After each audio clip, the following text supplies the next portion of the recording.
اعوذ باللہ من الشیطان الرجیم بسم اللہ الرحمن الرحیم کلا بل تحبون العاجلہ وتذرون الآخرہ وجوہ یومئذ ناظرہ الی ربها ناظرہ۔ ہرگز نہیں بلکہ تم تو دنیا سے محبت کرتے ہو اور آخرت کو چھوڑ دیتے ہو۔ اس دن بہت سارے چہرے خوش و خرم ہوں گے، اپنے پروردگار کی طرف دیکھنے والے ہوں گے، اور اس دن بہت سارے چہرے مرجھائے ہوئے ہوں گے۔ دیکھیے، اللہ تبارک و تعالیٰ نے اس سے پہلے والی آیات کے اندر انسان کو بارے میں بتلایا تھا کہ انسان خود اپنے اوپر گواہ ہے اور خود دلیل ہے، چاہے وہ لاکھ بہانے کر لے لیکن وہ چھوٹنے والا نہیں ہے۔ انسان خود اپنے بارے میں جانتا ہے، ہر ایک اپنے عمل کو جانتا ہے اور وہ اس کے سامنے کر دیا جائے گا۔ پھر بیچ کے اندر کچھ باتیں بتلائی تھی قرآن کریم کے حفاظت کے تعلق سے کہ ہم اس پر بھی قادر ہیں کہ صرف سننے کی وجہ سے قرآن بھی سمجھا دیوے، نبی کریم صلی اللہ علیہ وسلم کو یاد بھی کروا دیوے، معانی بھی سمجھا دیوے، سب کچھ دل میں ڈالنے پر بھی ہم قادر ہیں۔ وہ بیچ میں، اور اللہ کے نبی صلی اللہ علیہ وسلم جو زبان ہلا کر پڑھتے تھے تو آپ کو منع فرما دیا، تو بیچ کے اندر وہ، اور پھر اسی مضمون کو دوبارہ آگے شروع فرما رہے ہیں۔ آج اللہ تبارک و تعالیٰ فرماتے ہیں کہ ہرگز نہیں بلکہ تم تو دنیاوی زندگی کو ترجیح دیتے ہو، بلکہ تم تو دنیاوی زندگی عاجلہ یعنی جلدی آنے والا، اور جلدی آنے والی یہ دنیا ہے، بعد میں آنے والی آخرت ہے، تو آخرت کو بھول جاتے ہو اور دنیاوی زندگی کو ترجیح دیتے ہو۔ ہر کام میں دنیاوی ذرا مفاد ہو ہمارا تو فوراً آدمی پیش رہتا ہے، لیکن جب آخرت کا تو فوراً پیچھے پڑ جاتا ہے۔ کہیں بھی اگر تہجد میں اٹھنا ہو تو بھاری پڑے گا، لیکن اگر تہجد کے وقت کوئی وردی والے کو وردی مل رہی ہے یا کوئی مال ویپاری کو بڑا آرڈر مل رہا ہے کہ جس میں بڑا فائدہ ہو رہا ہے تو فوراً وہ اس کی طرف بھاگے گا اور فوراً الارم ملا دے گا، اٹھ بھی جائے گا اور سامنے سے فون کرے گا کہ ہمارا یہ کانٹریکٹ رد نہ ہو جائے۔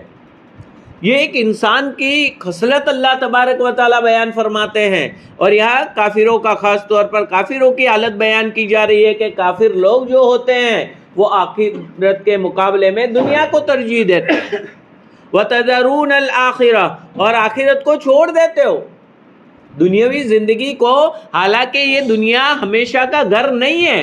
اللہ تبارک و تعالیٰ نے اپنے نبی کی زبانی اس دنیا کو جیفا، متاع الغرور تو خود اللہ تعالیٰ نے فرمایا کہ دھوکے کا سامان ہے، اور جیفا اور گندگی یہ اللہ کے نبی صلی اللہ علیہ وسلم کی زبانی کہلایا، اس کی کوئی حیثیت نہیں۔ خود قرآن میں بھی ایک جگہ فرمایا کہ یہ دنیا کی حیثیت ہے متاع اصل میں ایک چیتھڑے کو کہا جاتا ہے جو کچن وغیرہ میں رکھتے ہیں نا، پوچھا، جس کے ذریعے سے صاف کیے جاتے ہیں برتن وغیرہ، اور یہ اگر نہ ہو تو گندگی پھیلے گی، اس لیے وہاں صفائی کے لیے پوچھا تو چاہیے۔ پوتا بولتے کیا بولتے ہیں آپ لوگ یہاں؟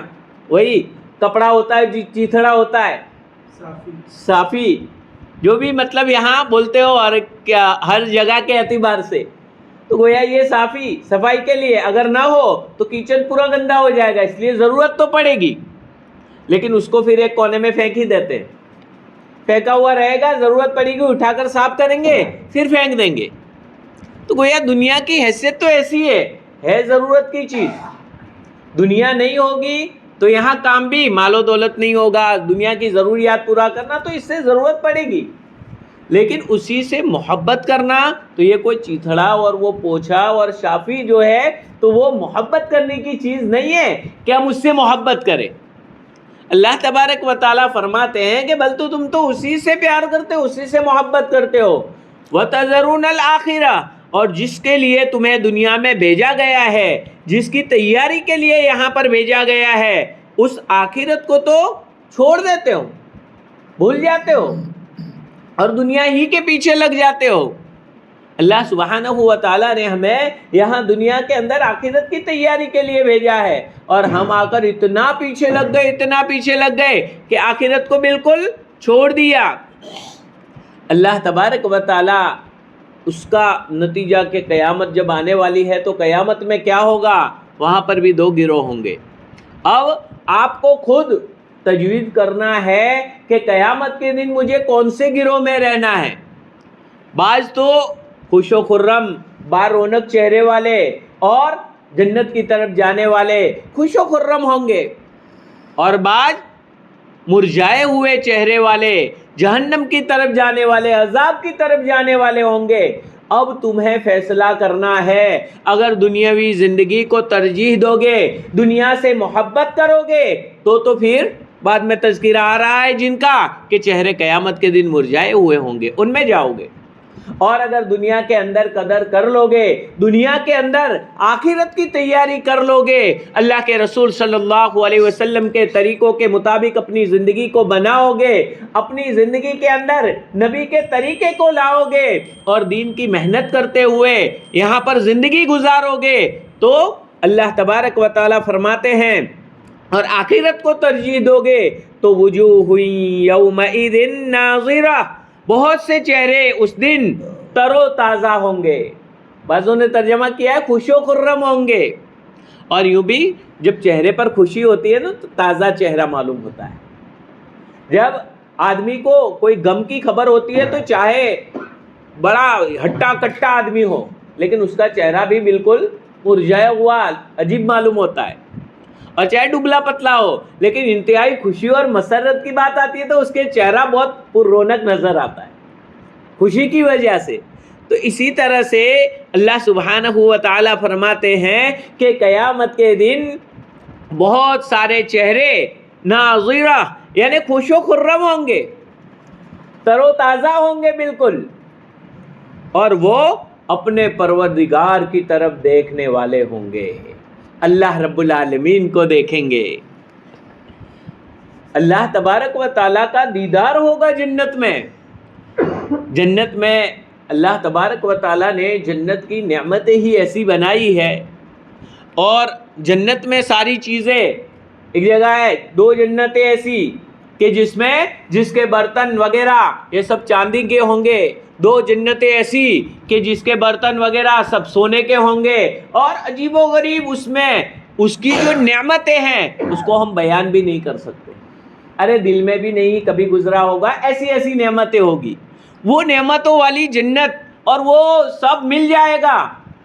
ایک حدیث مبارکہ کے اندر آتا ہے، اللہ کے نبی صلی اللہ علیہ وسلم نے فرمایا کہ جنتی جب جنت میں چلے جائیں گے اور جنت کی ساری نعمتوں سے لطف اٹھائیں گے تو اللہ تبارک و تعالیٰ کی طرف سے آواز آئے گی، پوچھا جائے گا اے میرے بندو کیا کچھ اور چاہیے؟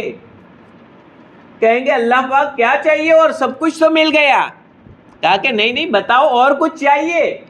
کہا کہ اے اللہ رب العالمین آپ نے ہمارے چہروں کو سفید نہیں بنایا، چمکدار نہیں بنایا، آپ نے ہمیں یہ اتنی ساری نعمتیں نہیں دی ہیں، سب کچھ تو مل گیا ہے، اب ہمیں کیا چاہیے؟ پھر اللہ تبارک و تعالی نورانیت کے پردوں کو ہٹا دیں گے، اور نورانیت کے پردے جب ہٹ جائیں گے تو اللہ سبحانہ و تعالیٰ کا دیدار نصیب ہوگا، اور جب اللہ تبارک و تعالیٰ کا دیدار نصیب ہوگا وہ اتنی بڑی نعمت ہوگی جنتی ساری نعمتوں کو بھول جائیں گے اور ہر وقت تمنا میں رہیں گے کہ کب دوبارہ ہمیں رب العالمین کا دیدار ہو۔ وہ دیدار اتنا پیارا ہوگا کہ جنتی ہر مرتبہ تمنا کریں گے۔ ایک روایت میں ہے کہ آپ جنت کے اندر جنتیوں کو اللہ تبارک و تعالیٰ کا دیدار بار بار ہوتا رہے گا، لیکن بعضوں کو دن میں 2 مرتبہ ہوگا۔ دن میں کتنے خوش و خرم اور کتنے خوش قسمت ہوں گے وہ کہ دن میں 2 مرتبہ، بعضوں کو ہر دن بعضوں کو ہفتے میں 1 مرتبہ اور بعضوں میں اس سے زیادہ مدت. جیسے اعمال ہوں گے تو اعمال کے مطابق اللہ سبحانہ و تعالیٰ کے دیدار ہوں گے. ایک حدیث مبارکہ میں آتا ہے کہ پوچھا کہ اے اللہ کے رسول صلی اللہ علیہ وسلم، کیا ہم اللہ تبارک و تعالیٰ کو دیکھیں گے جنت میں؟ تو اللہ کے رسول صلی اللہ علیہ وسلم نے فرمایا کہ 14ویں رات کے چاند کو دیکھنے میں کیا کوئی دقت ہوتی ہے؟ کوئی دقت نہیں ہوتی. ایسے ہی سامنے ہر ایک دیکھتا ہے. اسی طرح سے اللہ سبحانہ و تعالیٰ کو ہم دیکھیں گے. اسی طرح پھر آگے فرمایا کہ کیا بادل وغیرہ نہ ہو تو اس وقت میں سورج یہ نظر آتا ہے کہ نہیں سامنے؟ جیسے سورج نظر آتا ہے اس کے دیکھنے میں کوئی دقت نہیں ہوتی ہے سامنے. تو اسی طرح سے اللہ رب العالمین کی بھی زیارت نصیب ہوگی. تمام اہل سنت والجماعت کا اس بات پر اتفاق ہے کہ جنت میں جنتی اللہ رب العالمین کا دیدار کریں گے. معتزلہ ایک گمراہ فرقہ گزرا، اس کے عقائد تھے، وہ کہتا تھا کہ اللہ رب العالمین کا تو جسم نہیں ہے، اللہ رب العالمین تو جسم سے پاک ہے، اللہ رب العالمین ہر جگہ موجود لیکن کوئی نظر نہیں آ رہے، تو ہم کیسے اللہ تبارک و تعالیٰ کو دیکھیں گے؟ دیکھ ہی نہیں سکتے. قرآن میں بھی ایک جگہ فرمایا لا تدرکہ الابصار، نگاہ اس کا احاطہ نہیں کر سکتی، اس کو گھیرے میں نہیں لے سکتی. تو ان چیزوں کو لے کر انہوں نے کہا، اعتراض کیا اور کہا کہ بھائی اللہ تعالیٰ کو ہم کیسے دیکھ سکتے ہیں؟ تو دیکھیے خود اللہ تبارک و تعالیٰ قرآن میں فرماتے ہیں کہ بہت سارے چہرے اس دن تر و تازہ خوش و خرم ہوں گے، وہ اپنے رب کی طرف دیکھنے والے ہوں گے. جب اللہ رب العالمین فرما رہے ہیں کہ اپنے رب کی طرف دیکھنے والے ہوں گے تو پھر اس میں کیا شبہ؟ اور اس آیت کریمہ میں جو فرمایا گیا ہے کہ نگاہ اس کا ادراک نہیں کر سکتی، ادراک کرنے سے پوری ذات کو گھیر لینا اور پوری تجلی پر قدرت حاصل کرنا، تو وہ تو کسی کے بس کی بات نہیں ہے. اور یہاں دیدار کا مسئلہ ہے، پھر یہ نگاہ کیا ہے؟ اور وہ اللہ رب العالمین جو اتنی چھوٹی سی آنکھ میں وہ تاثیر پیدا کر دے کہ جس کی وجہ سے انسان سب کچھ دیکھ پاتا ہے، تو کیا ایسی آنکھ نہیں دے سکتے کہ جس کے ذریعے ہم اللہ رب العالمین کو دیکھ لیں؟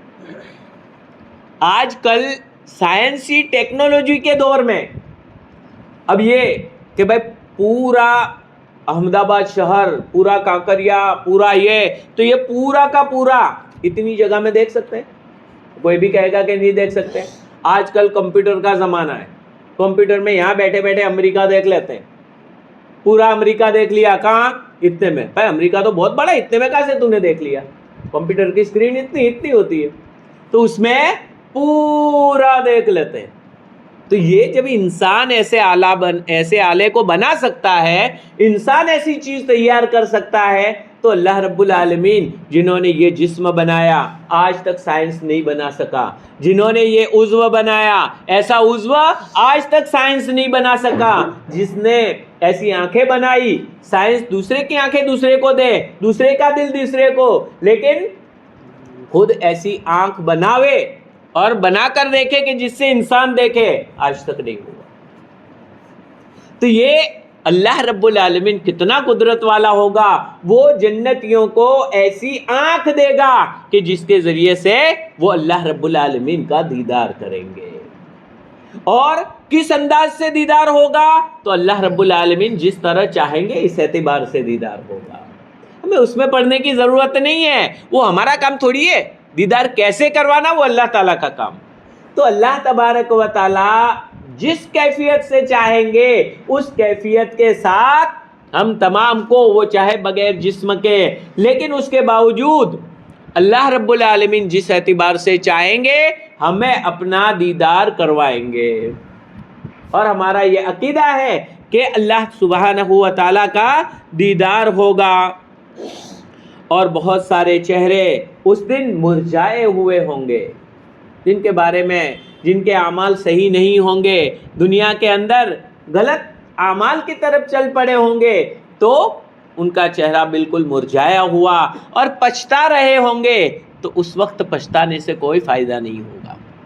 اس لیے اس دن سے پہلے پہلے اللہ رب العالمین نے یہاں ہمیں بھیجا ہے، مجھے بھی آپ تمام کو بھی اپنے بارے میں غور کرنا چاہیے، اور ہمیں آخرت کی تیاری میں کہ کل میرا کیا ہوگا، کل میں کس صف میں کھڑا ہوں گا، مرجھائے ہوئے چہرے والوں کے ساتھ ہوں گا یا خوش و خرم لوگوں کے ساتھ ہوں گا۔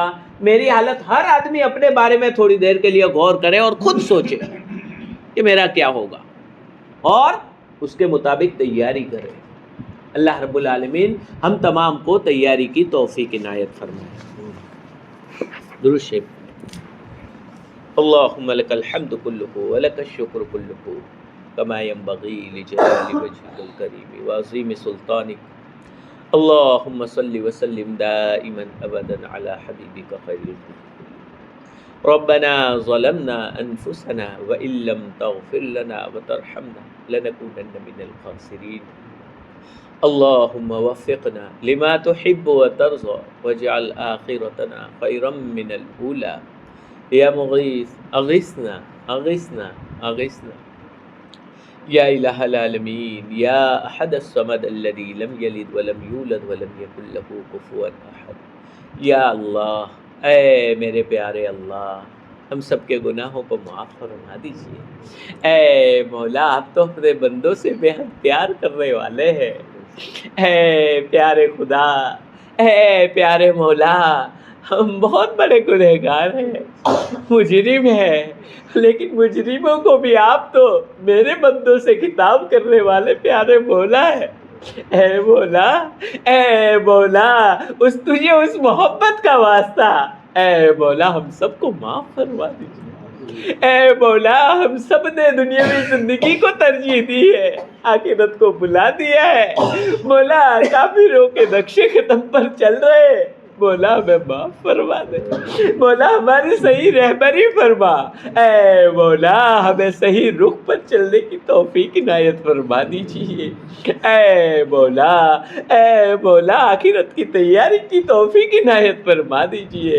اے مولا، اے مولا، بہت سارے چہرے خوش و خرم ہوں گے، اپنے رب کو دیکھنے والے ہوں گے۔ اے مولا، آپ کی ذات کیسی ہوگی، آپ پیارے، کتنی کیسی مبارک ذات ہوگی آپ کی۔ اے مولا، ہمیں بھی آپ کی ذات کو دیکھنا نصیب فرما۔ اے مولا، آپ کی ذات کے دیدار سے، اے مولا، آپ کی رویت سے ہمیں محروم نہ فرمانا۔ اے مولا، اے میرے پیارے اللہ، اے ہم گنہگاروں سے محبت کرنے والے خدا، اے مولا، آپ کی زیارت سے ہمیں محروم نہ فرمانا۔ اے مولا، ہماری دادیوں کو معاف فرمانا۔ مولا، ہماری کوتاہیوں کو معاف فرما دیجئے۔ اے مولا، آئندہ ہمیں آپ کی مرضیات کے مطابق چلنے کی توفیق عنایت فرما دیجئے۔ مولا، اے مولا، دنیا کی محبت کو ہمارے دلوں سے نکال دیجئے۔ مولا، آپ کی محبت کے ہم محتاج ہیں، ہمیں آپ کی محبت چاہیے، ہمارے دلوں میں آپ کی محبت پیدا فرما دیجئے۔ اے مولا، اے مولا، تیرے پاکیزہ کلام کی ٹوٹی پھوٹی جو ہم نے تفسیر کی، سنی، مولا اسے قبول فرما لیجئے۔ مولا، تیرے پاک کلام کا تجھے واسطہ، مولا تیرے سامنے تیرے بندے تیرے کلام کو سننے کے لیے آئے ہوئے ہیں۔ مولا، کسی کی تو کوئی تو تجھے پسند ہوگا۔ مولا، اے مولا، تجھے تیرے پیارے کلام کا واسطہ، اے مولا، ہم سب کو مولا اپنا پیارا بنا دیجئے۔ اے مولا، اے مولا، ہم سب کو خوش و خرم چہرے والا قیامت کے دن بنا دیجئے۔ اے مولا، اے مولا، دنیا میں بھی بہترین عطا فرمائیے، آخرت میں بھی بہترین عطا فرمائیے۔ مولا، آپ کے عذابات سے ہماری بھرپور حفاظت فرما دیجئے۔ اے مولا، امت مسلمہ آج کدھر جا رہی ہے؟ مولا ہمارے رخ کو بدل دیجئے، مولا دینداری کی طرف چلنا ہمیں نصیب فرما دیجئے، اے مولا ہماری نسلوں کی حفاظت فرمائیے، ہمارے نوجوانوں کی حفاظت فرمائیے، مولا باطل اس طرح طرح سے ہمارے نوجوانوں کو، ہمارے بچوں کو ڈرگس وغیرہ کا عادی بنا رہا ہے، مولا اس کی غلط لتوں میں اور غلط عادتوں میں مبتلا کرنے کی کوششیں کر رہا ہے، مولا بہت سارے ہمارے نوجوان نشے کے عادی ہو چکے ہیں، اے مولا ان کی حفاظت فرما، اے مولا، اے مولا تیرے لاڈلے نبی کی امت کی مولا حفاظت فرما، مولا ہماری بہن بیٹیوں کی حفاظت فرما، ان کے ایمان کی حفاظت فرما، مولا اے مولا ان کو مرتد ہونے سے بھرپور حفاظت فرما، اے مولا، اے مولا پورے عالم کے اندر اسلام اور مسلمانوں کی مدد فرما، مولا غزہ کے مجاہدین کی حمایت اور نصرت اور مدد فرما، اے مولا وہاں کے مسلمانوں کی مدد فرما، مولا ان کی حفاظت فرما، اے مولا، اے مولا ان کے معمولی سے ہتھیاروں کو آپ سپر پاور طاقت بنا دیجئے، اے مولا، اے مولا ان کی ٹوٹی پھوٹی مزاحمت کو اے مولا دشمن کے لیے اے مولا خطرناک بنا دیجئے، دشمن کے دلوں میں ڈر ڈال دیجئے، اے مولا دشمن کو ختم فرما دیجئے، اے مولا مجاہدین کو فتح نصیب فرمائیے، اے مولا وہاں کے جو مسلمان پریشان حال ہے، مولا یتیم اور معصوم بچے جو بل بلا رہے ہیں، اے مولا جن کے پاس نہ تو کھانے کی چیز ہے نہ تو پینے کی چیز ہے، مولا ان کا حامی اور مددگار بن جا، اے مولا ان کی مدد فرما، اے مولا ہمارا چھوٹا سا بچہ روتا ہے، ذرا سا بل بلاتا ہے اسے بخار آ جاتی ہے، مولا ہم برداشت نہیں کر پاتے، فوراً اس کو گود میں لے لیتے ہیں، اس کے سر پہ ہاتھ پھیرتے ہیں، اے مولا ان معصوم بچوں کے سر پہ کون ہاتھ پھیرے گا جن کے والدین سب شہید ہو گئے، مولا ان بچوں کا حامی اور مددگار بن جا، اے مولا غیب سے ان کی مدد فرما، اے مولا تجھے تیری غیرت کا واسطہ، اے مولا اب بہت ہو گیا، اے مولا اب ظالم کی کمر کو توڑ دیجئے، اے مولا مظلومین کی بھرپور حمایت فرما، اے مولا ہمارے ملک کے اندر بھی اسلام اور مسلمانوں کی حفاظت فرما، اے مولا نہتے گھروں پر بلڈوزر چلایا جا رہا ہے، مولا گھروں کو منیامنٹ کیا جا رہا ہے، اے مولا کسی سے مدد نہیں مانگ سکتے، مولا جس کے سامنے مدد مانگے مولا وہ خود بک چکے ہیں، اے مولا تیری طاقت سب سے بڑی ہے، اے مولا تو ہی ہمارا حامی اور مددگار بن جا، مولا ہمارے بھائیوں کی حفاظت فرما، ان کے گھروں کی حفاظت فرما، ان کی نسلوں کی حفاظت فرما، اے مولا ہمارے ملک کے اندر امن و امان قائم فرما دیجئے، اے مولا پورے ملک کے اندر اسلام اور مسلمانوں کی حفاظت فرما، مولا پورے ملک کے اندر امن عافیت پیدا فرما دیجئے، مولا ہمیں ایمان پر جمنے کی توفیق عنایت فرمائیے، مولا ہمارے دلوں کو بزدلی سے بھرپور حفاظت فرما، مولا اے مولا یہاں مسلمانوں کو مولا جرأت نصیب فرما، اے مولا ہمت نصیب فرما، اے مولا دشمن جو چاہتے ہیں کہ ہم بزدل بن جائے کمزور بن جائے اس سے ہماری بھرپور حفاظت فرما، اے مولا جتنی بھی دین کی محنت حقہ چل رہی ہے مولا تمام کی آپ مدد فرمائیے، کام کرنے والوں کی حفاظت نصرت اور مدد فرمائیے، مولا خانقاہوں کی، مدارس کی، دعوت و تبلیغ کی اور جتنی بھی جمعیت کی، جتنی بھی دین کی حق محنتیں چل رہی ہے مولا تمام کی مدد فرمائیے، تمام کی حفاظت فرمائیے، کام کی اور کام کرنے والوں کی حفاظت فرمائیے، ان کو نظر بد سے حفاظت فرمائیے، مولا ہر طرح کے شرور فتن سے مولا آپ اپنے امن و امان میں رکھیے، اے مولا جو مانگا وہ بھی عطا فرمائیے، جو مانگنے سے رہ گیا وہ آپ اپنے فضل و کرم سے آپ کے شایان شان نصیب فرما دیجئے۔